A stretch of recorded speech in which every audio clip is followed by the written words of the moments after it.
Fields, this is the funniest question I've ever read.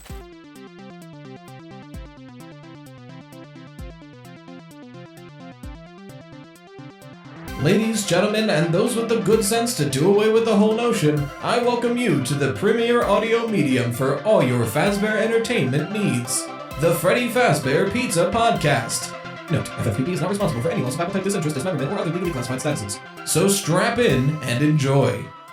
Welcome to the Freddy Fazbear Pizza Podcast. I'm your host, RyeToast, RyeToast, here to talk about Five Nights at Freddy's, like we always do. We're just gonna hop right into it. I'm feeling pretty good. Let's do this thing. I got 2 questions from the Patreon. Now, just a reminder, we take questions from Patreon and email. The email is in the description, Freddy Fazbear Pizza Podcast at gmail.com. It's in the description so you can copy and paste it because it's a pain to type out. We also take questions at a priority on Patreon. You can submit those, I believe it's $5 and up members. I believe, but I make those posts about once a week to collect questions. We have 2 questions from the Patreon. Technically, we have 3. One of them is about Deltarune Weird Route, and I did not beat that yet. I've only played Deltarune normally, so if I play Weird Route, probably will do that when we get back from vacation on stream. So we have 2 questions that I can answer, and one that I'm avoiding until I'm done with the spoilers. Our first question comes from Blast Boone, him. What is moon.exe? I still don't understand what's going on in it, but I also want to ask who created it. If it was F10N4, why is Son a recluse who eats or at least cooks our owl friend? If it was Edwin, why does it start with breaking out of the house? None of the proposed parties who could have made this look good in it, and this is intended to be, at least in part, a pacification program.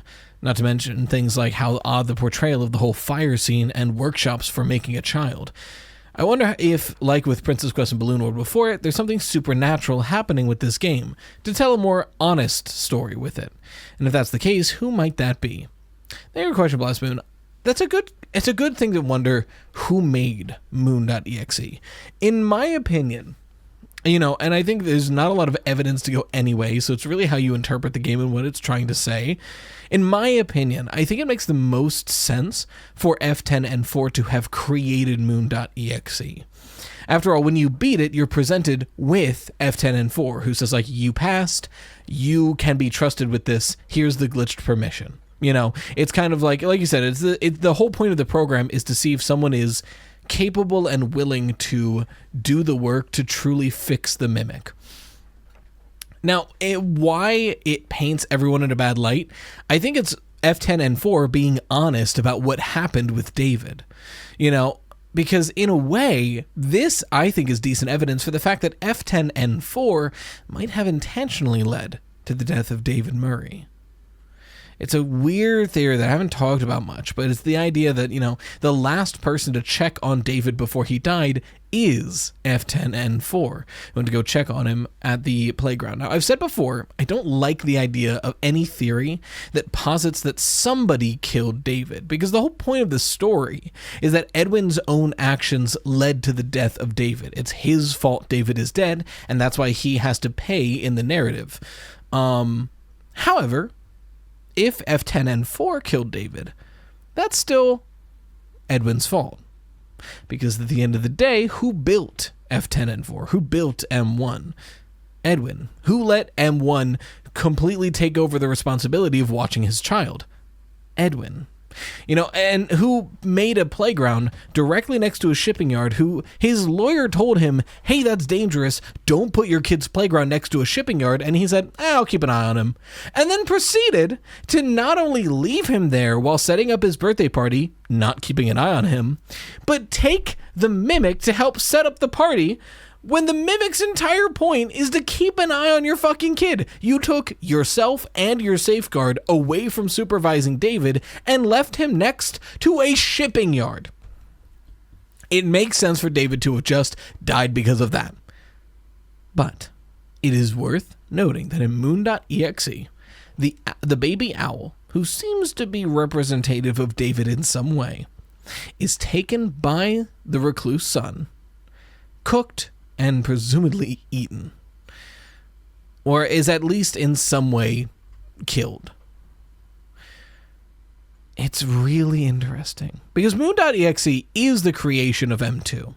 right? Moon.exe, in all of its metaphors and everything it's trying to do, it is the creation of M2. And then for some reason, M2 takes on, all the bosses of Secret of the Mimic, but there's a different line of logic there, which we'll get to. It's the creation of M2. It is the combining of the sun and the moon and the machine. David being the combination of Edwin and Fiona and the machine, the Mimic, making M2.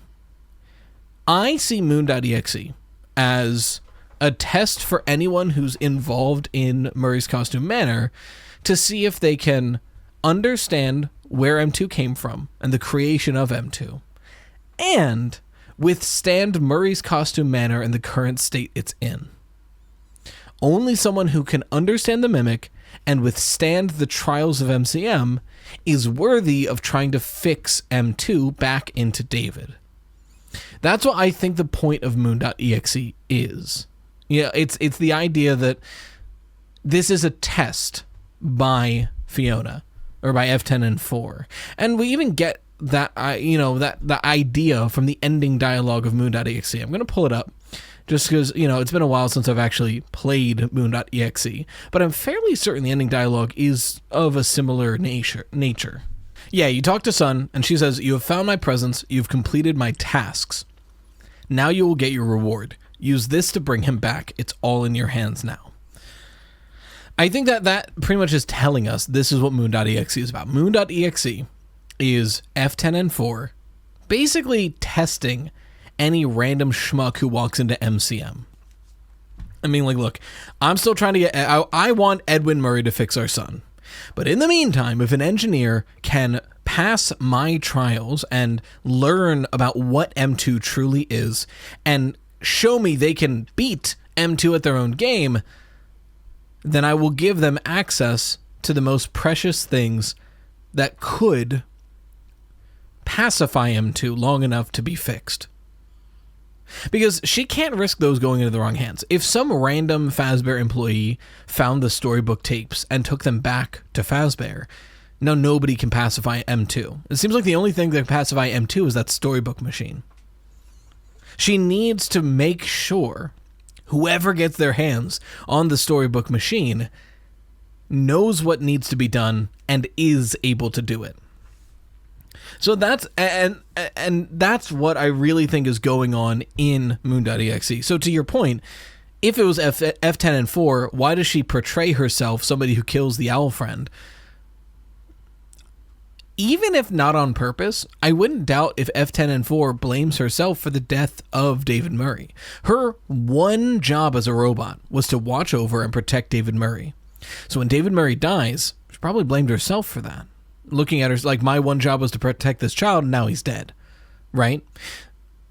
And then Edwin, it broke out of the room of Edwin keeping it safe or whatever, and Moon is trying to watch over or trying to capture David in that way, or not even David.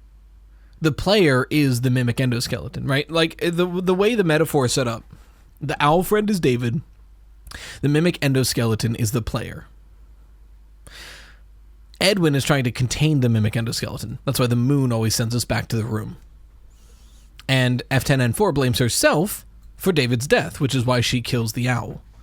And it's only after David is dead that the Mimic can then learn to become David by being that moon statue in the cave, right? Like you are the combination of these things.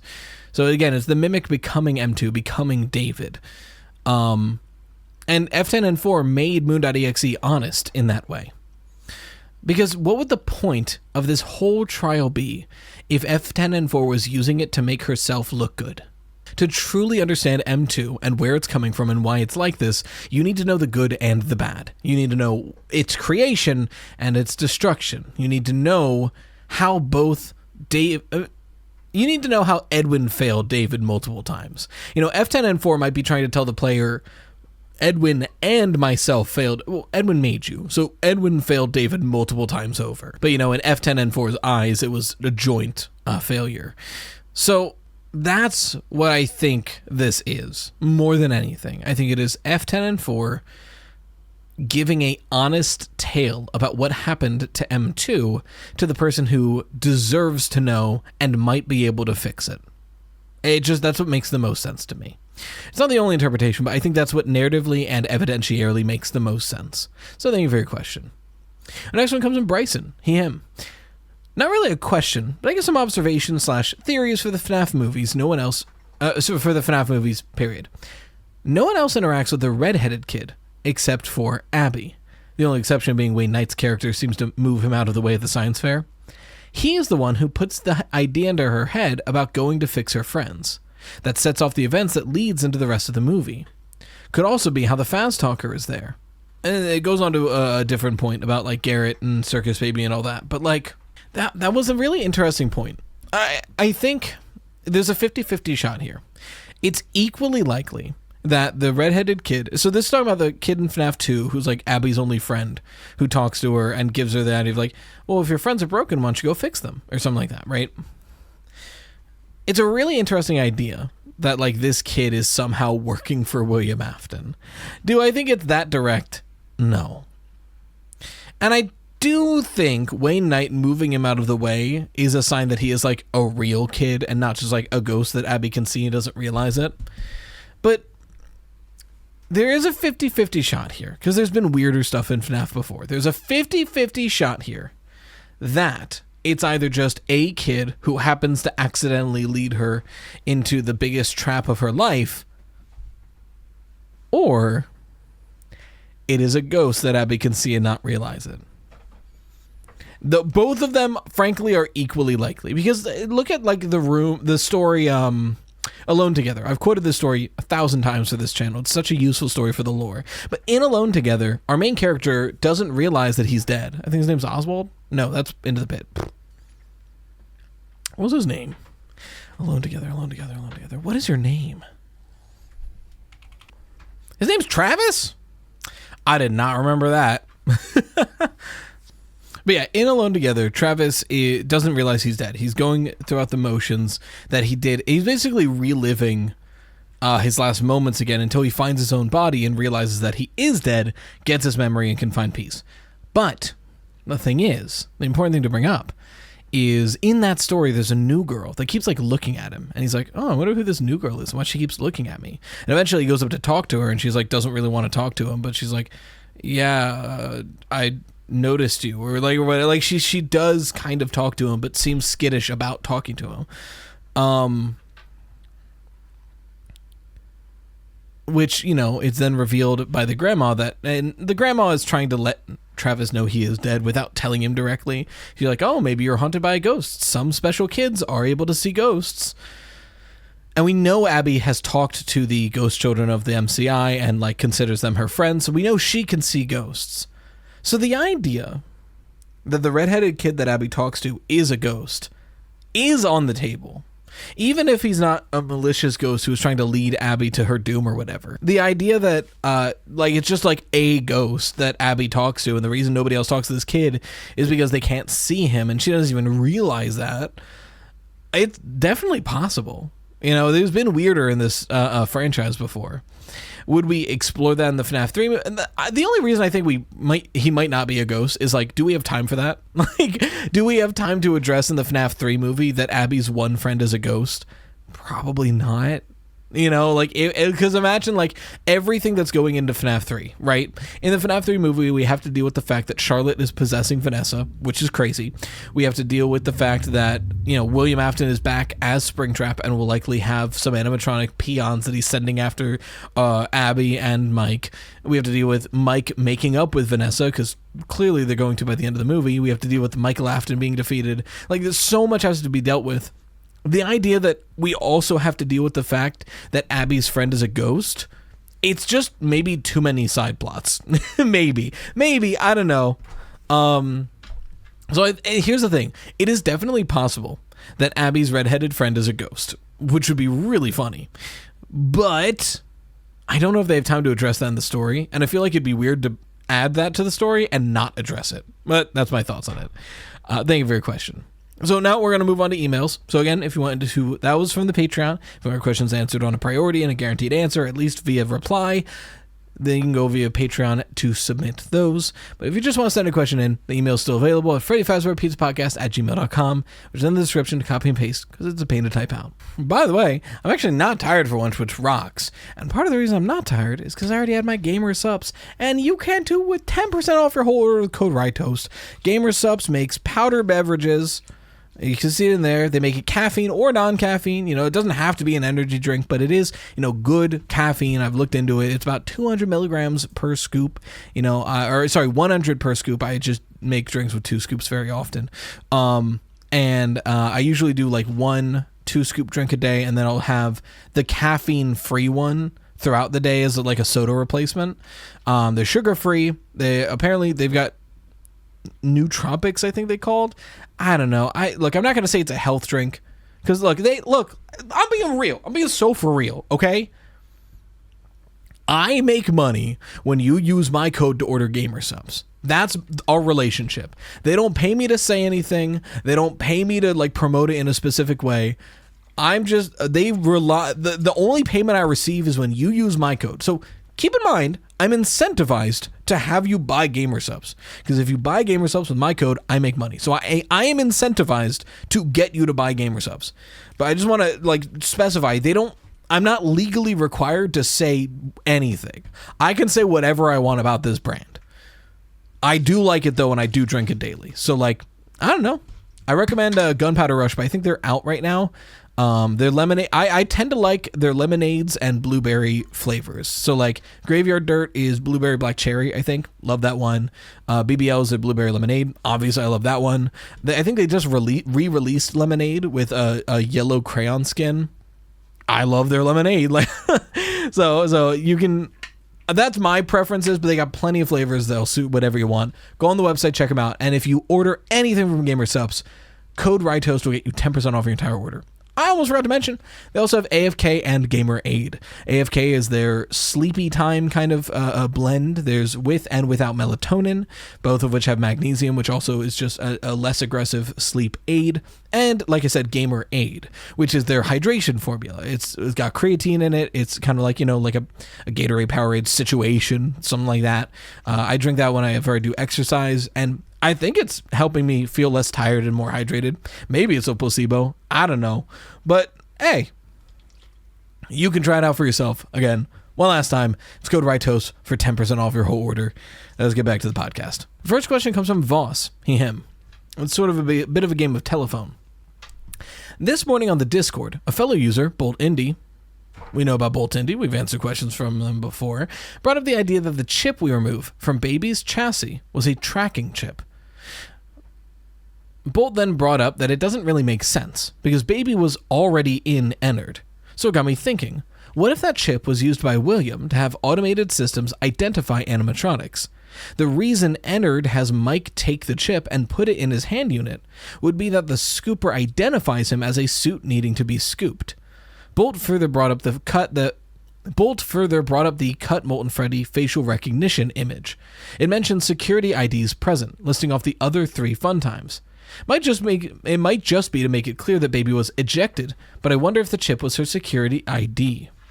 That's a really good theory, right? Because think about where the chip is located. If I'm not mistaken, it's in her face, right? Or was it in her arm? Circus Baby chip. Where is this thing?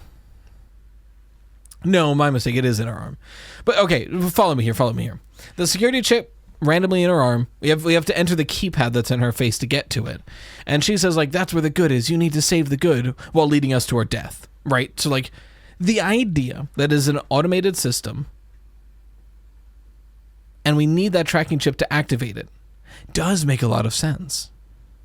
Right? Like you've already you and Bolt have already explained here.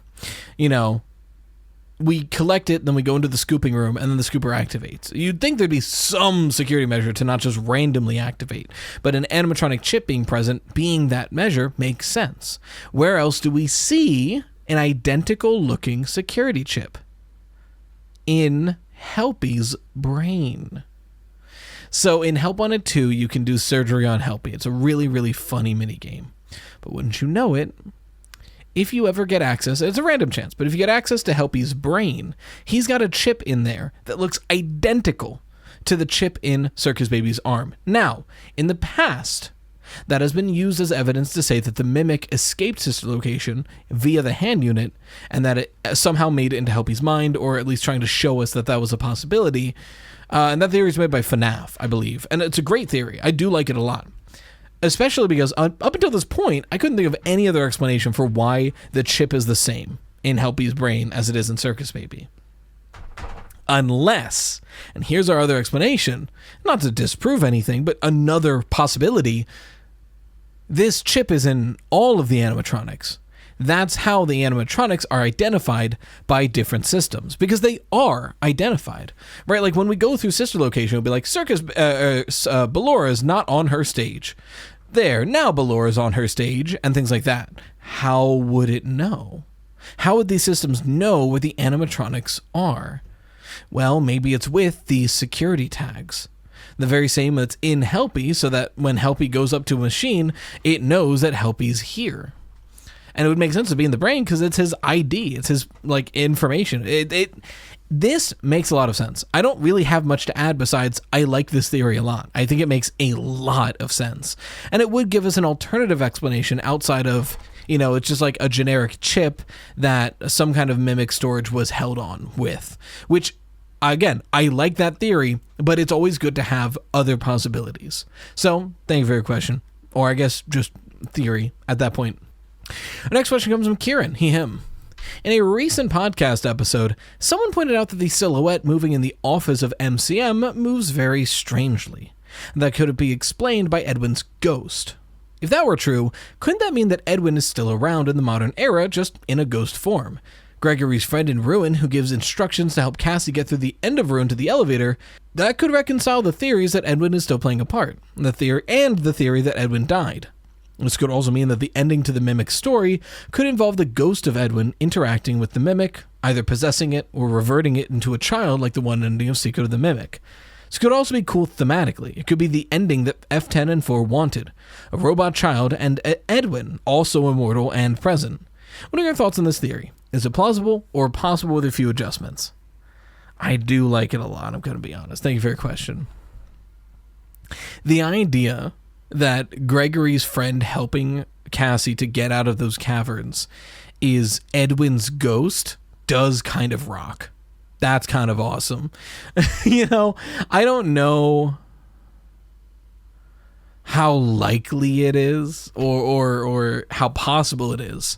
But the idea of like, my friend's help, like it also makes sense, right? It makes sense for Gregory to be cagey about the identity of who's helping if it's literally a ghost. Because that was always a weird moment of Ruin where he's like, my friend knows the way, can help. Listen to instructions, I'll tell you.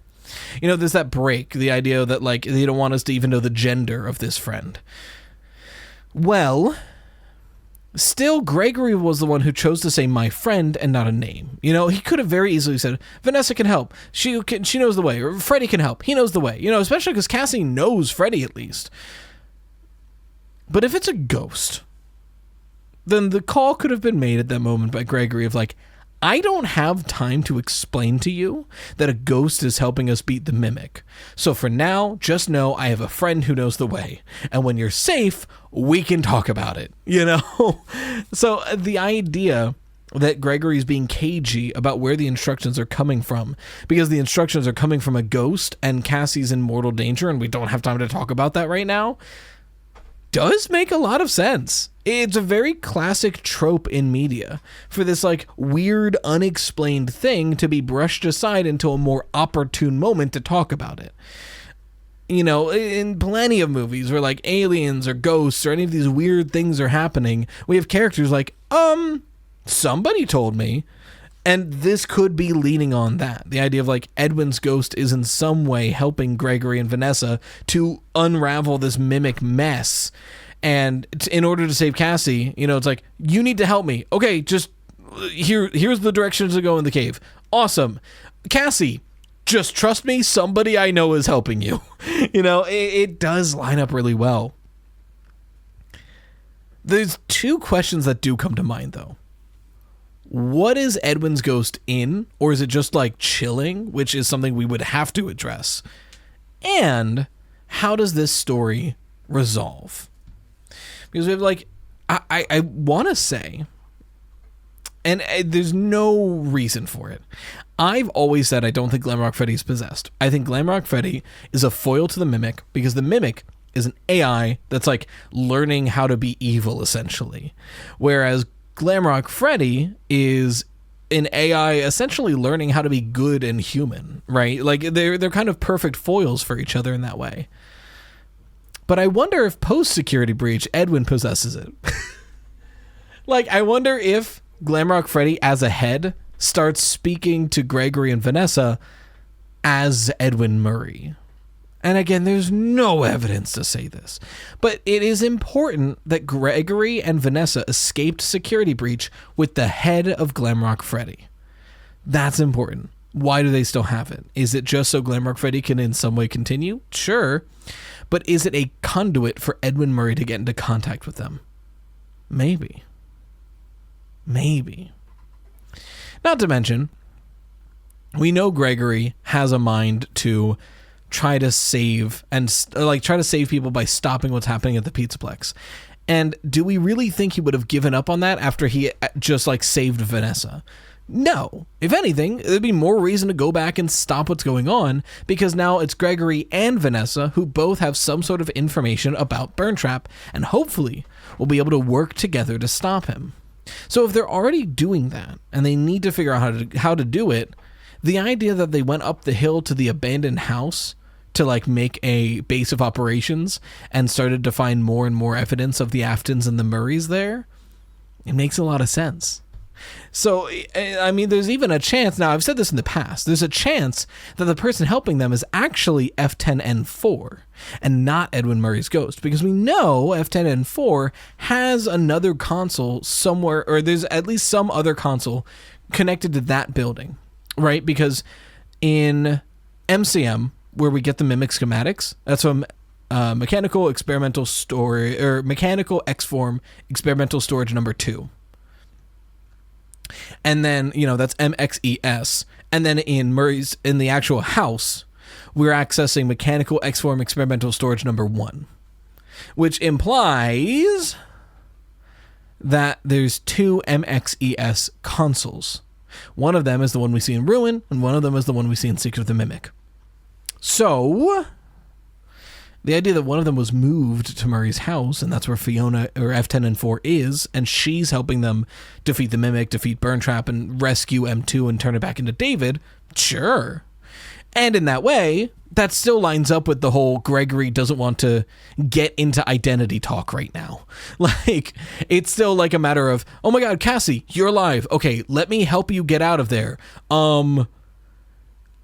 The digital recreation of the guy who made a company who helped Fazbear back in the 70s, his wife who died, knows the way out. Cassie's already dead.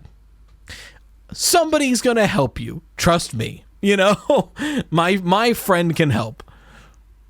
And then when Cassie's safe, we can talk about it. Because there's a chance that that's where they were leading her. Right? We know the elevator in the end of the tunnels lines up with, in some way, with the elevator in Secret of the Mimic, where you're in the underground fake pizzeria, you go a long way through a series of caves, and you're taking an elevator up. Secret of the Mimic, we're in the fake pizzeria, we go a long way through a series of tunnels, and we take an elevator up. I think Gregory's radio is taken over by the Mimic right before the elevator drops, right? We have that moment where like the radio static happens. And then Gregory suddenly is like, I can't have it follow you. I'm sorry. And the elevator drops or something. And we know that the elevator is being powered by a generator just outside of it where the Mimic was left. So it totally is possible that Gregory was like in the old FNAF 4 house. And once Cassie got into the cave system, he was able to reach her with the walkie-talkie signal through those caves. And was like, okay, if I lead you through the caves, you can get to the elevator, you can get to the house, and we can save you and talk about what's going on. Because that's the thing. Gregory says you were never supposed to go to the pizzaplex. But she was called there. If she was called there by the mimic, okay, sure. But if Gregory did say, I want you to meet me near the pizzaplex, he might have meant the old FNAF 4 house.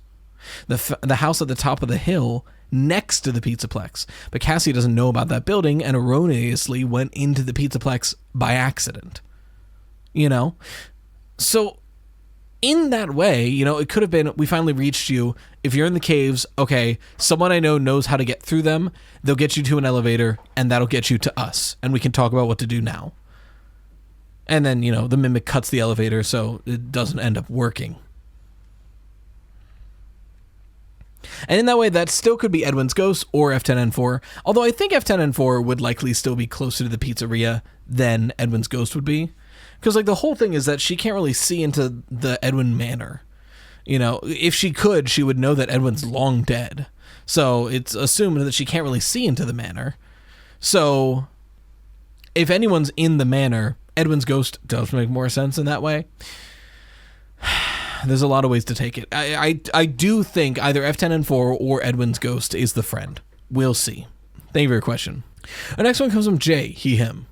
I've had this theory on my mind for a while now. I feel like Withered Chica indirectly teased David Murray and is the one who's behind William Afton's Purgatory in Ultimate Custom Night.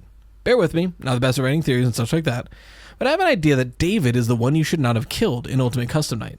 Withered Chica has a line I've seen in the one you should not have killed, which obviously could mean that she is herself, has seen the vengeful spirit, or has a relationship towards him. And of course, David's mom, Fiona, made Chica. So it wouldn't be crazy to think that David saw Fiona and or seen Chica perform on stage at Chica's Party World, and Withered Chica has also brought up how she was the first. It makes sense that it isn't bringing up the order on who died, but I think she's talking about how she was the first chronologically of the animatronics, since Chica's Party World was the first, and Chica was the first to be designed for Fazbear. I know I'm going on a tangent about Withered Chica, but what do you think about David as the one you should not have killed? I feel like narratively it doesn't make too much sense, but Withered Chica's lines, it wouldn't be far-fetched to think that David at least has ties towards the vengeful spirit. Jay, it's so funny you sent this in. It's so funny you sent this in, Jay, because I just recorded and scripted a video about Withered Chica being Fiona Murray in Ultimate Custom Night. And I didn't even think about this connection, which is really cool. So I've in the past said that it's possible the vengeful spirit and the one you should not have killed are not the same person. That is very possible. It's possible that the vengeful spirit is taking revenge for the one you should not have killed. The vengeful spirit being the one behind Ultimate Custom Night, and the one you should not have killed being someone being referred to as the one you should not have killed. The main time I argued for that was when I tried to make a games-only FNAF timeline, and in that, I argued that Michael Afton was the vengeful spirit. I don't think that's true, but I think if you're only using the video games and no supplemental information, you can get there. And if you get there, in that way, Michael Afton would be the vengeful spirit, and the one you should not have killed would be the crying child. Which is why, if you even somehow beat 50-20 mode, it's Michael Afton showing William Afton, this is your biggest mistake, this is your biggest failure, and it's Golden Freddy, where in that interpretation, the crying child's soul resides. I don't think that's canon, I don't think that's true. But that relationship between Vengeful Spirit and the one you should not have killed is really interesting if William Afton killed David Murray. Now, I've always said this, I said it earlier in this podcast, I don't like the theory of William Afton killing David Murray. I think it kind of messes with the narrative of Edwin's character. That being said, in a world where William Afton does kill David Murray, Fiona becoming the vengeful spirit and then eventually doing Ultimate Custom Night and referring to David as the one you should not have killed is really cool. You know, after all this time, a mother whose son was taken from her can finally get revenge on the guy who killed him and her, you know, if he's the one that started the Fall Fest fire. That's a really solid narrative that I do like a lot.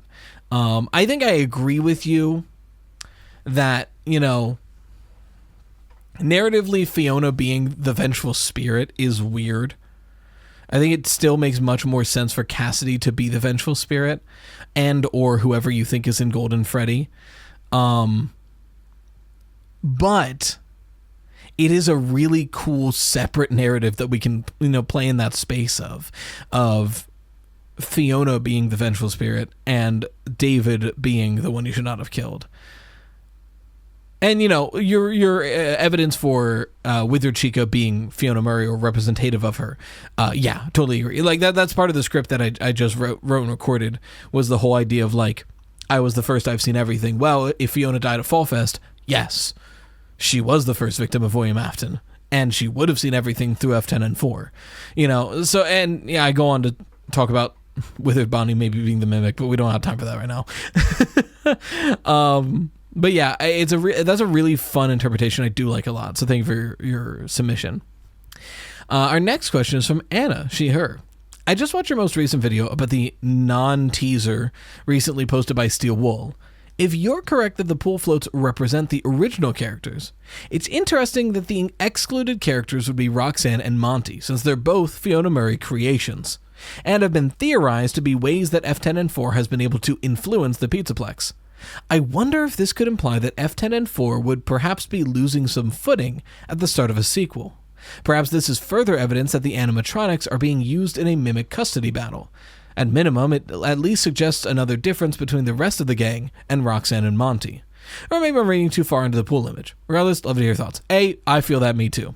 But I do like this a lot. So I made a theory earlier this year, I believe, maybe last year, about... No, this would have been last year. It's the Foxy Good Guy theory, quote unquote. It's the idea that, you know, Fiona Murray is using her characters as footholds within the pizzaplex to maintain control. It's mimic custody. The idea that the current story of Five Nights at Freddy's is Fiona, F10 and 4, and William, as Glitchtrap, fighting over control of the mimic for their own goals.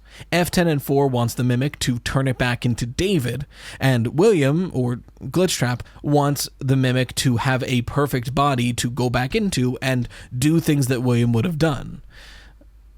Meanwhile, M2 just kind of wants to do his own thing. You know, so there's these three opposing parties. And in that, you know, mimic custody ideation, Fiona has semi-control of the pizzaplex, whereas Glitchtrap is starting to infect more and more of its systems and animatronics. So it's this, you know, civil war of sorts, which maybe we see the result of in Ruin. But I really like this idea that if the non-teaser is Security Breach 2, and it is after Security Breach, then it could show us what happens when Glitchtrap is the one in control of the pizzaplex, and F10 and 4 is on the back foot. To be fair, Chica and Foxy are both both Fiona creations. So it's still 50-50. But, you know, they are more associated with Fazbear, especially Freddy and Bonnie both being there, if the inner tubes are to be believed. So the idea that, you know, this is Glitchtrap gaining ground is really interesting and would show us a new light of the pizzaplex. So, I mean, I don't have much to add to this besides saying, like, yeah, I can see it, and I really like that. I really like that theory. So thank you for your submission. And I guess for our last one for today, we'll go with Fields, they, them. Thank you for your question. Which of the following would you rather? FNAF Maker, a Super Mario Maker-like clone with every scene and every character from any FNAF game/book timeline constructible and playable, albeit with the jank of 2.5D. Security Breach 2.0, a complete replacement for the original version released in 2021. Assets can be reused, but the original grand visions of both Scott and Steel Wool is completely realized from the ground up, no expense spared. Not only would the pizzaplex become fully functional, but a satisfying storyline, including Vanny, is put into the game in a way that fits well with all the other games and Tales from the Pizzaplex book series, and all the bugs are fixed. Or C, 5 Laps at Freddy's. It does get released and turns out to be an average car racer. Fields, this is the funniest question I've ever read, because you were like, what would you rather? A chocolate bar. B, the best dinner you've ever had and 3 desserts, and you get to sleep in a food coma on the comfiest bed you've ever seen. Or C, a candy bar. You know, like, the FNAF Maker, that sounds awesome. 5 Laps at Freddy's, an average kart racer, I'd love it up. Security Breach 2.0, you've described like the best FNAF game to ever be made. Like, so let's go down the line here. FNAF Maker would be awesome, but at the same time, I feel like the FNAF fandom has shown that you don't really need a FNAF Maker. You know, enough grit and with the tools available that are available for free for the most part. You can make your own Five Nights at Freddy's game, and it doesn't even have to be about Freddy's, and then it could just be its own game in the same style, and that's awesome. So I don't think that's necessary, as fun as that would be to play around with. Five Laps at Freddy's, I really hope it gets released, and I love kart racers. So I would, even if it's just an average, like, lukewarm kart racer, I'd love it. All right. I adore kart racers. I think it's one of my favorite genres of video games. So being able to play that as a FNAF skin on it, I'm in, dude. But I think what's interesting to talk about is like Security Breach 2.0. You mentioned like this is your perfect version of Security Breach. More accurately, I think it would be more fun to talk about what's my perfect version of Security Breach. Because I don't change that much. I think make it more stable and make it less buggy for sure. But honestly, my perfect Security Breach is just Secret of the Mimic with Security Breach clothes, right? Because I truly think Secret of the Mimic is what they wanted Security Breach to be. This Metroidvania styled game where you're unlocking abilities that lead to new rooms, that lead to new abilities, that lead to new rooms, all the while avoiding this ever-present threat, so on and so forth. So my perfect Security Breach would, one, make the pizzaplex fucking smaller. It's too big. It's too big to be scary. Like, there's nothing scary about walking through the pizzaplex. It's way too big. It's way too bright. And the stealth sections are just like, avoid the same staff bot over and over again. Okay, sure. It's not, the layout is inherently rough. But make it smaller. Fix up the story a bit. The rest of that, I think, is fine as is, because I think Security Breach is already like a decent package. It just needs like a good amount of tweaking. But there's one thing Security Breach is missing that I think it desperately needs, and I still don't know how nobody has made it yet. A classic sit and survive style side mode set in the pizzaplex. Think about how hype it would have been if you boot up Security Breach and play Security Breach, play Survival. You boot up Survival, you're playing a basic like FNAF style sit and survive game where you're in the office, where we play the disc and like avoid Vanny right next to Rockstar Row, and the animatronics are coming from Rockstar Row to get to your office. And that's it. It's like, okay, that's pretty cool. But then as you play the game, you unlock more things for the survival mode. You've destroyed Chica? Well, wouldn't you know it, Shattered Chica is now on the roster list to pick from. You've made it to the security office in Monty Gator Golf. Wouldn't you know it, now you can play in Monty Gator Golf, and all the cameras are different, and where they spawn is different. So on and so forth. That would have been so sick, dog. Imagine playing a sit and survive style FNAF game, but you've fully beaten Security Breach. So you can pick that final burn trap boss fight location, and you can set the 4 mains, their shattered variants, burn trap, DJ Music Man, and the Blob all active. That shit would rock, dude. Throw Vanny in there too for good fun. I don't know how she would work in a sit and survive game because she can just walk, but like, you know what I mean? Like, I don't understand why that wasn't. If that was included in Security Breach, half of the people that hate Security Breach would at least go, that custom night's awesome though. It would be Sister Location again. It would just be Sister Location again, because a good half of the fandom admits that Sister Location has dog shit gameplay, but everyone kind of agrees that the custom night's heat. Like, so it would be that situation again where it's like, man, Security Breach was a real missed opportunity gameplay wise. That custom night was sick though, and that would have been a huge turnaround. And I still don't understand how it's 2026 and no one has made a sit and survive style game set in the pizzaplex. As far as I'm aware, maybe I'm missing something, but it's crazy that no one's made a FNAF fan game set in the pizzaplex. Ostensibly the most popular FNAF game of all time. Nothing. That's crazy to me. I don't know. And maybe most people realize that it just, you might as well just make your like own original game so you can actually like sell it for a couple bucks and make some money off of it and help yourself survive. But still, that's my perfect Security Breach. Fix it up a bit, fix the bugs, tighten the story, make it a smaller map, add the survival mode. And if that's on the list, obviously I pick that. If that's not on the list, I'd really want 5 Laps of Freddy's. But Thank you for your question. And don't forget, you can submit them either via Patreon or via email at Freddy Fazbear Pizza Podcast at gmail.com, which is in the description to copy and paste because it's a pain to type out. But until next time, as always, you've been watching the Freddy Fazbear Pizza Podcast, where the pizza abilities are endless. We hope to enjoy your future patronage.